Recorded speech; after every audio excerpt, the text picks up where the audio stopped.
Assalamualaikum warahmatullahi wabarakatuh. Perkenalkan, nama saya Elsa dengan NIM 23044111748 dari kelas 3S.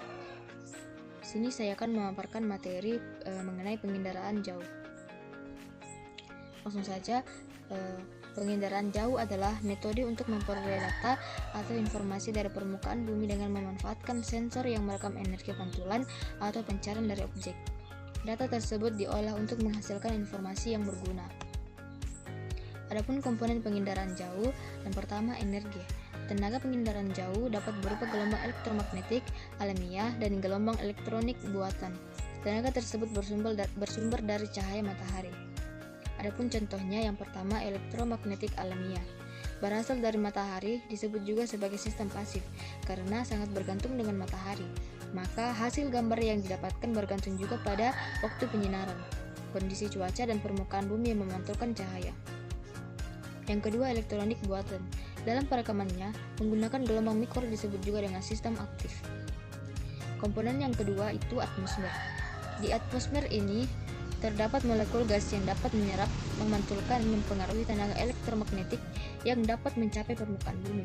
Terdapat istilah jendela atmosfer, atmospheric window, yaitu bagian dari spektrum elektromagnetik yang mampu melalui atmosfer dan dapat mencapai permukaan bumi. Komponen yang ketiga itu objek, berupa bentangan alam maupun bentangan budaya di permukaan bumi atau permukaan fenomena yang diamati, sebagaimana contoh yang ada di bawah ini.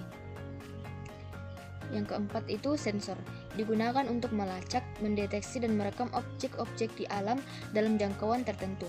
Alat untuk menangkap energi pantulan atau pancaran aktif atau pasif. Komponen yang kelima, perolehan data, yaitu dilakukan dengan cara manual, dengan cara menginterpretasikan foto udara secara visual dan cara digital atau numerik dengan menggunakan komputer. Yang keenam, penggunaan data. Sebagai tolak ukur keberhasilan aplikasi, penginderaan jauh dipengaruhi oleh pengetahuan disiplin ilmu masing-masing baik lembaga maupun perorangan. Adapun jenis sensor penginderaan jauh ada dua macam. Yang pertama, sensor pasif, yaitu memanfaatkan sumber energi alami atau matahari, contohnya kamera fotografi satelit. Sensor aktif, menghasilkan energi sendiri dan mendeteksi pantulannya, contohnya radar dan lidar. Adapun proses penginderaan jauh ada tiga jenis. Yang pertama, pengumpulan data, yaitu sensor menangkap data energi dari objek. Yang kedua, pengolahan data mentah diubah menjadi informasi yang bisa digunakan. Yang ketiga, analisis dan interpretasi. Data dianalisis untuk menghasilkan pemetaan atau pengamatan spesifik.